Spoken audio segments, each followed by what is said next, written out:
কই আজও তো দেখছি গড়হাজি। এটা আর নতুন কথা কি? গোপাল তো এরকমই করে। তাই তো দেখছি আসার আর নাম নেই। মহারাজ এভাবে দিনের পর দিন না এসেও তো গোপাল ঠিক পার পেয়ে যাচ্ছে। বারে বারে খুকু ধান খেয়ে যাবেন, সেটা কি করে হবেন? এই মরেছে, এই পণ্ডিত যে আবার অং বং চং শুরু করে দিল।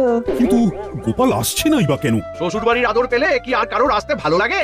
মা, গোপাল গেছে শ্বশুর বাড়ি, তাই তো ধরি ধরি করি, কিন্তু ধরতে নাহি পারি। শাশুড়ির আদরে গোপাল তো তাহলে খাসা আনন্দেই আছে। এখন ওই আদরে না আবার অন্য কিছু হয়ে যায়। হতে আর বাকি কি আছে? গোপালের লম্ফ ঝম্প দেখেই তো টের পাওয়া যায়। না না, গোপাল ফিরে এলে ওকে কড়া শাসন আর কাজের মধ্যে রাখতে হবে। আমি সিপাইকে পাঠাচ্ছি গোপালের খবর নিতে, সে আদৌ ফিরছে কিনা, আর না ফিরলে কবে ফিরতে পারে সেই ব্যাপারেও খোঁজ খবর নিতে হবে। একদম ঠিক ভেবেছেন মহারাজ। যাক, এবার গোপাল ফিরে এলেই জব্দ হবে।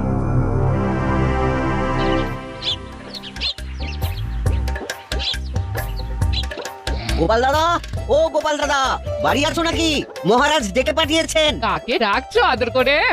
ওই দেখো, সে তো দিব্যি নাক দেখে ঘুমাচ্ছে। তাই তো দেখছি।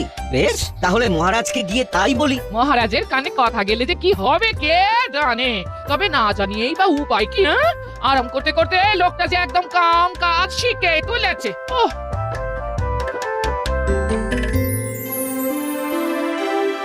কই কারুর কোনো কাজই তো তেমন জুত দেখতে পাচ্ছি না। আচ্ছা, সবার হলোটা কি? সে কি মহারাজ, একবার খতিয়ান নিয়েই দেখুন না, কাজ দেখে মুগ্ধ হয়ে যাবেন একদম। বটে, তা সেনাপতি তুমি শুরু করো দেখি। মহারাজ, সিপাহীরা কিন্তু তৈরিই আছে, বিপদ বুঝলেই পাই পাই করে ছুটবে, কেউ ধরতে পারবে না।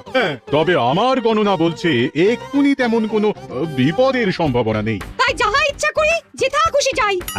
আর নিয়ম করে রাজসভায় আসি যাই আর বেতন পাই। আমার কিন্তু কাজের বিরাম নেই মহারাজ, নিত্য নতুন গবেষণা আজকাল। সেই সব গবেষণার ফলটা কি হচ্ছে? সবই তো বিফলে যাচ্ছে মনে হচ্ছে।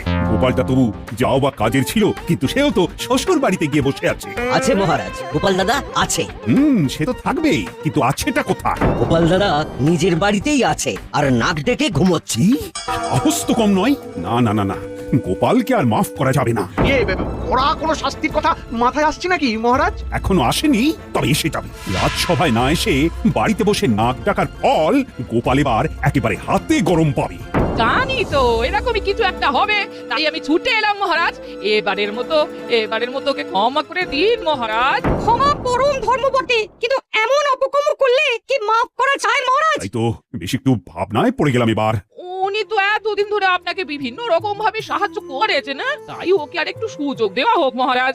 আসলে শ্বশুর বাড়িতে গিয়েই আমার স্বামী না আরো অলস হয়ে পড়েছে। একটু না অনেকটা, সেটা কি তুমি মেপে দেবে? না না না না, আমি কথা দিচ্ছি কয়েকদিনের মধ্যেই ওকে চটপটে করে রাজসভায় পাঠাবো আমি। তাহলে দেখি কয়েকদিনের মধ্যে কিছু হয় নাকি। এবার আমার পালা, আমি শুরু করছি। আগডুম বাগডুম ঘোড়াডুম সাজে। আমি ছুটোছুটি করলে কি হবে? উনি একেবারে খোশ মেজাজে আছেন না? এটা তুমি ঠিক বলেছো দিদা, দাদুর মেজাজ একেবারে ফুরফুর করছে। দাদুর জন্য আজকে খেলা একেবারে জমে গেছে। তুমি আমাদের সঙ্গে এসে খেলো না দিদা। আমাকে কি আর তোর দাদু পেয়েছিস যে কাজকর্ম শিখে তুলে দিয়ে আগডুম বাগডুম খেলবো? ক্ষতি কি গিন্নি, তুমিও শিং ভেঙে বাছুরের দলে ঢুকতেই পারো। আমার তো আর তোমার মতো ভীমরাতি হয়নি। নাও নাও দাদু, খেলা শুরু করো দাও। দিদা এসেই না সব কুড়িয়ে দিল। ও তুই যদি দাদু দাদু করিস, তবে দাদুর সঙ্গে বসে বসে না খেলে দাদুকে নিয়ে অন্তত হেঁটে তোলে বেড়াতে তো পারিস। তোদের দাদু যে ঘরে বসে বসে কুড়ে হয়ে যাচ্ছে, সে খবর রাখিস? সে হোক গে, আমরা থাকতে দাদুকে হাত পা নাড়াতে হবে কেন? আমরাই তো দাদুর হাত পা, তাই আমরাই দাদুর সব কাজ করে দেব। চল চল, চটপট হাতে পাতে করে দিদাকে দেখিয়ে দি বাচ্চারা কি পারে।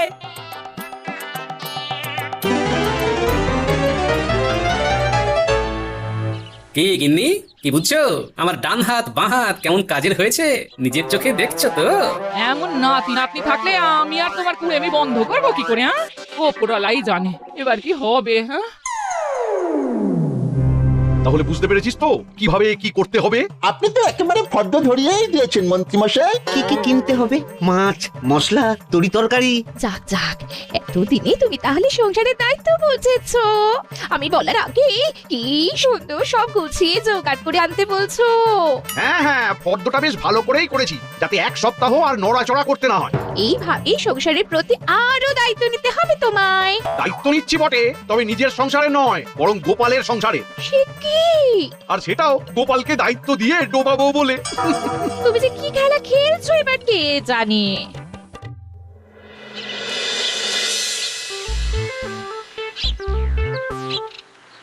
এই না বলে এ কি গিন্নি, না বলে কয়ে সকাল সকাল হাতে থলি ধরিয়ে দিলে যে? খেলা খেলা করে শুয়ে বসে ভালোই তো সময় কাটাচ্ছ, তবে এবার এটাও বুঝে নাও বাজারে না গেলে উনুন জ্বলবে না, আর সেটা না হলে পেটও চলবে না। হ্যাঁ, সারাটা জীবন তো পরিশ্রম করেই কাটিয়ে দিলাম, এখন কদিন একটু শুয়ে বসে কাটাচ্ছি, সেটা আর তোমার ভালো লাগছে না বুঝি? হ্যাঁ, না হচ্ছে না, এমন কুড়েমি করলে আর হাঁড়ি চড়বে না। হ্যাঁ, যাই, তবে মূলোটা বেগুনটা যা পাই তাই দিয়ে থলে ভরাই।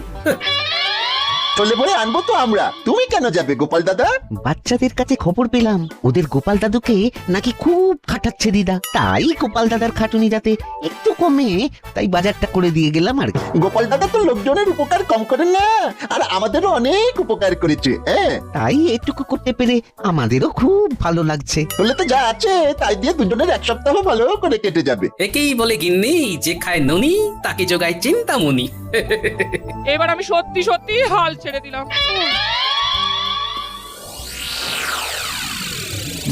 ব্যাপার কি, রাজসভাটা আজও যেন কেমন ফাঁকা ফাঁকা লাগছে। সে তো লাগবেই মহারাজ, গোপাল যে আসেনি আজ। তাই তো, গোপাল তো সভায় আসেনি। না, এটা তো বাড়াবাড়ি। খবর পেয়েছি গোপাল দিনের পর দিন আরো কুঁড়ে হয়ে যাচ্ছে। এখন তো সে বাড়ি থেকে বেরিয়ে বাজার দোকানটা পর্যন্ত করে না। আপনি বলুন মহারাজ, এসব কি হচ্ছে? বলো কি, তাই নাকি?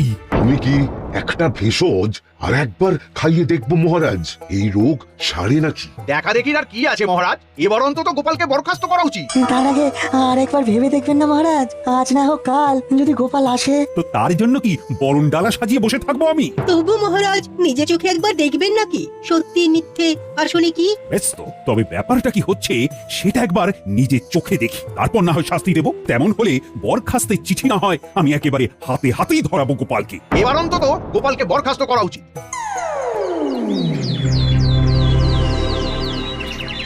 তোরা যে একেবারে আদা জল খেয়ে লেগে পড়েছিস দেখছি, আমার পান থেকে চুন খসতে দিচ্ছিস না। তুমি এখন হাত পা ছড়িয়ে বিশ্রাম নাও দাদু, আমরা তোমাকে ছেড়ে যাচ্ছি না। তুমি খালি বলবে কখন কি লাগবে। আর আমরা সঙ্গে সঙ্গে এইভাবেই তোমার কাছে সব হাজির করে দেব। না, তোরা দেখছি সত্যি খুব কাজের হয়ে গেছিস, একটা কিচ্ছু তো 19-20 হতে দিচ্ছিস না। এরকম কি বুঝছেন মহারাজ? পায়ের ওপর পা তুলে গোপাল কেমন আয়েশ করছে নিজের চোখেই দেখছেন। না না, এইসব দেখে আর সহ্য করা যায় না। চলো, যা হওয়ার এবারে একেবারে সামনাসামনি হবে। সে তো হতেই হবে, আর তার জন্যই তো কাঠখড় পুড়িয়েছি মহারাজ। তারপর গোপাল, তোমাকেও যেন বেজায় ক্লান্ত দেখাচ্ছে। তা শরীর আর চলছে না বুঝি? আরে আরে মহারাজ, যে কি সৌভাগ্য আমার। সৌভাগ্য না দুর্ভাগ্য সেটা তো এক্ষুনি টের পাবে। এই যে, শোনো গোপাল, তোমার এই ঘরে বসে বসে ডিমের তা দেওয়া আর নেওয়া যাচ্ছে না। আজ আমি একটা হেস্তনেস্ত করেই ছাড়বো। হেস্তনেস্ত নয় মহারাজ, বলুন বরখাস্ত। হ্যাঁ হ্যাঁ হ্যাঁ, মানে তাই, আমি একেবারে তৈরি হয়ে এসেছি। এই যখন এতটাই করলেন তখন আরেকটু করুন মহারাজ। আবার কি করব? মহারাজ আপনি পারেন ওকে কাজের মধ্যে ফেরাতে, ওকে একটা দায়িত্বশীল কাজ দিলেই সেই কাজ করতে গিয়ে ও একটু মনে হবে, আর এটাই একটা শেষ সুযোগ মহারাজ। আবার একটা সুযোগ? এতেও যদি ওর কোনো উন্নতি না হয় তাহলে মহারাজ আপনি যা শাস্তি দেবেন তাই ও মাথা পেতে নেবে। হ্যাঁ, ও গোপালের গিন্নি তো জ্বালিয়ে মারলো দেখছি। মহারাজ সবে গোপালকে বরখাস্ত করবে করছেন, অমনি একবারে দরখাস্ত নিয়ে হাজির। উফ! বেশ, তাহলে আগামীকাল গোপাল তুমি একেবারে গিন্নিকে নিয়ে একবার সভায় হাজির হবে।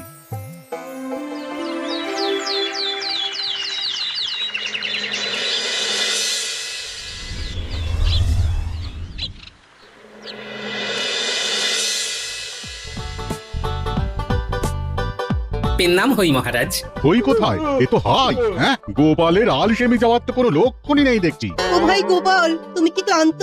তুমি নিজে মুখেই বলো না, সবাই না হয় শুনতো। গোপাল আর কি শোনাবে, এখন হাই তুলছে, একটু পরেই যাই যাই করবে। কারণ মহারাজ গোপালকে তাড়ালেন বলে। অযোগ্য লোককে সভায় বসিয়ে রেখেই বা কি হবে? যাক, তুমি এসেছো তাহলে, কিন্তু গিন্নিকে সঙ্গে করে নিয়ে না এসে তুমি তো সেই আমার আদেশ অমান্যই করলে গোপাল। কেন মহারাজ? কাজ তো আমি করব, গিন্নির কি দরকার? এই হ্যাঁ, মানে না, মানে তাই তো। নামে গোপাল আর তালেও ঠিক। মহারাজ এখন কি করিং কি বলিং? তা গোপাল, তোমার যখন শুয়ে বসেই থাকতে ইচ্ছে করছে, তখন বসে থাকার কাজই দেব না হয়। দিন না মহারাজ, কর্মই তো ধর্ম। কি কাজ দেবেন দিন? কাজ আমার ভাবা হয়ে গেছে। আমার দাদুর আমলের একটা টিনের সিন্দুককে প্রাসাদের সামনের মাঠে বসে রোদ খাওয়াতে হবে। এটা আবার কেমন কাজ মহারাজ? এটা তো গোপাল চোখ বুঝেই করে দেবে। চোখ বুঝলেই তো টেরটি পাবে। সেই সিন্দুক যাতে কেউ তুলে নিয়ে না চলে যায়, তাই কড়া পাহারায় রাখতে হবে। কিছুতেই সিন্দুককে কাটছাড়া করা যাবে না। আর যদি সিন্দুক হারায়, তবে 100 মোহর জরিমানা গোপালকেই ভরতে হবে। বেশ, তবে তাই হবে মহারাজ। কাল থেকেই না হয় টিনের সিন্ধুক রোদ খাবে।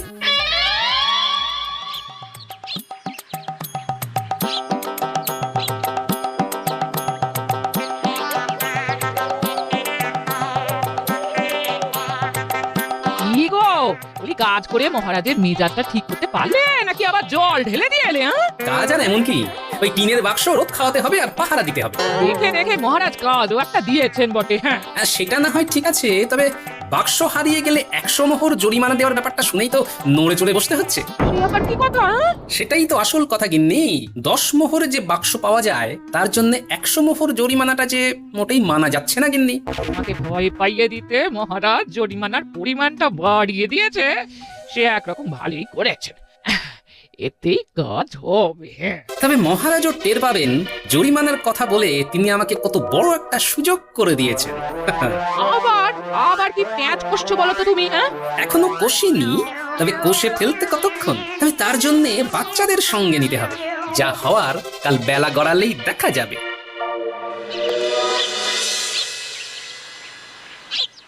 না, রোদের তেজ আস্তে আস্তে বাড়ছে দেখছি। সিন্ধুকের সঙ্গে সঙ্গে যে আমিও রোদে সেঁকে যাচ্ছি। ওই তো গোপাল কাজে লেগে পড়েছে দেখছি। ওটার এমন কি কাজ?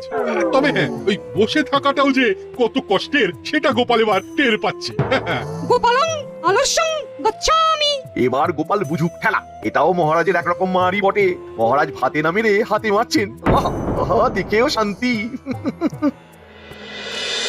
বেলা বেশি বাড়ার আগেই খেলা শুরু করে দিতে হবে, কিন্তু বাচ্চাদেরই তো এখনো পাত্তা নেই। আচ্ছা গাছি দাদু, আর সঙ্গে করে সব কিছু একেবারে গুছিয়ে নিয়ে এসেছি। এই যে জল, গামছা, গুড়ের বাতাসা। আরে এসব না হয় হলো, কিন্তু কাজের জিনিসগুলো এনেছিস কি?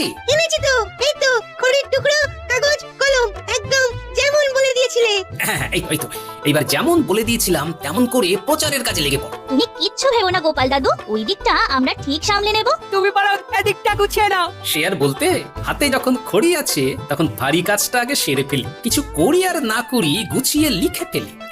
এই তো একেবারে গোটা গোটা হরফে বাক্সের গায়ে এই লিখে দিলাম, রাজবাড়ির এই টিনের বাক্সের দাম 10 মোহর। যে কিনতে চাও বিকেল বেলা মাঠে এসো। ব্যাস, এবার শুধু অপেক্ষা করব আর দেখব কেমন কি সাড়া পড়ে।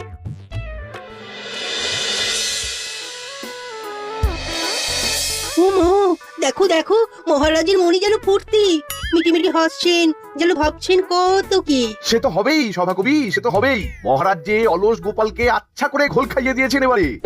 রোদে বসে থাকতে থাকতে গোপালের মাথাটাই না এবার খসে পড়ে। বুদ্ধিতে যে মহারাজ গোপালের থেকেও কম যান না, সেটা দেখিয়ে দিলেন বটে। হ্যাঁ, বসে বসেও যে মাথার ঘাম পায়ে ফেলা যায়, সেটা তাহলে এবার গোপাল জানলো। কি বলো সবাই? বলার আর কি আছে মহারাজ, আমরা তো যা দেখার নিজের চোখেই দেখে এলাম। হ্যাঁ, গোপাল তো যথা সময় এসেই সিন্দুক নিয়ে গেছে। এবার কদিন রাখুক না কাছে কাছে। আগে মহারাজ, বেশি দিন কি আর রাখার প্রয়োজন আছে? ওই রোদ গরম কি গোপালের সহ্য হবে? গোপাল কষ্ট পাবে বলছো? কষ্ট পেলে পাপ মহারাজ, তবেই তো ওর আলসেমির স্বভাবটা নষ্ট হবে। তাহলে আমার চিন্তা ভাবনায় কোনো গলদ নেই, তাই তো? আমার এক টোটকায় অলস গোপাল এবার কাত হয়েছে।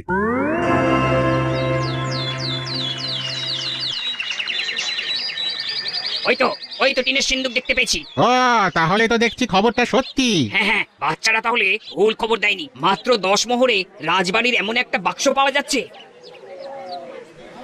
আমি আগে এসেছি, ওটা আমি নেব। কে আগে আর কে পরে এসেছি সবটাই গোপাল দাদা দেখেছে। গোপাল দাদাই ঠিক করবে কাকে এই টিনের বাক্সটা দেবে। এই শোনো শোনো, আমি নগদ 10 মোহর নিয়ে এসেছি। হাতে হাতে দেবো আর হাতে হাতে নেবো। আর আমরা কি মুখ দেখবো? আহা, নিজেদের মধ্যে গুঁতোগুতি করে কি লাভ ভাই? বাক্স তো একটাই, তাই সবাই পাবে কি করে? তাহলে কি উপায়, কে পাবে ওটা? সেই জন্যই তো ভাগ্য পরীক্ষার ব্যবস্থা করছি আমি। যারা ভাগ্য পরীক্ষার খেলায় যোগ দিতে চাও তারা একটা করে মোহর দাও, তারপর দেখো কি হয়। এই নাও, আমি দিলাম।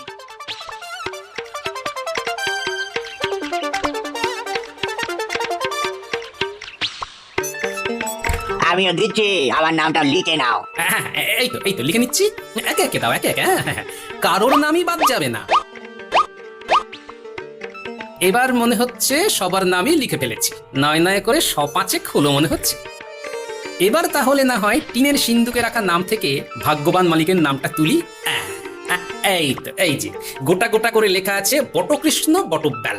এই যে আমি গো গোপাল দাদা, দাও দাও টিনের সিন্দুকখানা দাও দেখি আমায়। সে তো দেবই, তার আগে বাকি 9টা মোহর যে দিতে হবে আমায়। এই যে দিচ্ছি। তাহলে আমাদের একটা করে মোহর ফেরত দিয়ে দাও এবার গোপাল দাদা। তা কি করে হয়? ভাগ্যের খেলা খেলতে গেলে ওরকম একাত্রা মোহর যে গচ্চা দিতেই হয় ভাই। যাই,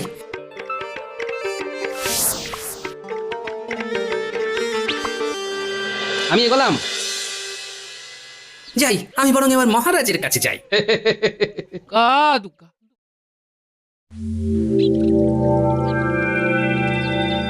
বেশ, তাহলে সভার কাজকর্ম আজকের মতো শেষ করি এখানে। আগে হ্যাঁ মহারাজ, শুভ কাজে আর দেরি করে লাভ কি? কিন্তু আমার যে একটা খবর দেওয়ার ছিল মহারাজ। হ্যাঁ, এই অবেলায় খবর? আচ্ছা, টিনের সিন্ধুক ঠিকঠাক রোদ পেল কিনা সেটাই বলবে বুঝি। পাক আর না পাক, কালকে আবার রোদে দিতে হবে। আর এরকম এখন বেশ কদিন চলবে, তাই তো মহারাজ? হ্যাঁ, কিন্তু সিন্ধুক তো নেই মহারাজ। নেই মানে? নেই মানে নেই। তবে তার জন্য এই যে 100 মোহর জরিমানা, সেটা একেবারে গুনে গুনে নিয়ে এসেছি মহারাজ। দেখলেন তো মহারাজ, হ্যাঁ গোপাল যে কোনো কমের নয় সেটা আরো একবার প্রমাণও হলো। তবে মহারাজ, এই সিন্ধুকটা হারিয়ে যেতে শুধু যে আপনার হলো তাই নয়, আমারও নেহাত কম হলো না। তার মানে সিন্ধুক একজন ভাগ্যবানের হাতে তুলে দিতে 500 জনের কাছ থেকে একটা করে মোহর নিয়ে ভাগ্য পরীক্ষার খেলা খেলেছি। তাই যা হয়েছে আমার জন্যই হয়েছে।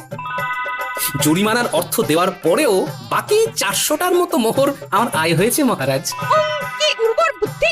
এই না হলে গোপালের বুদ্ধি ঠিক সময় কাজে লাগিয়েছে। সত্যি, এই না হলে গোপাল, এটাই তো গোপালের কাজের মতো কাজ। শরীরে অলস হলে কি হবে, গোপাল দেখিয়ে দিয়েছে মাথাতে তার আগের মতোই ধার আছে। হ্যাঁ, গোপাল তাহলে এবারেও ফাঁকতালে কাজ গুছিয়ে নিয়েছে। তবে মহারাজ, আপনি নিশ্চিন্ত থাকুন, এবার থেকে আমি নিয়ম করেই সভায় আসবো। আমার জন্য গিন্নিকে অনেক অনুনয় বিনয় করতে হয়েছে, সেটা কি আর ভালো লাগে? যাক, তাহলে তোমার শুভ বুদ্ধির উদয় হয়েছে। নিজের বুদ্ধির পরিচয়ের সঙ্গে সঙ্গে গিন্নির মান মর্যাদা রক্ষার দায়িত্ব যে আমার মহারাজ।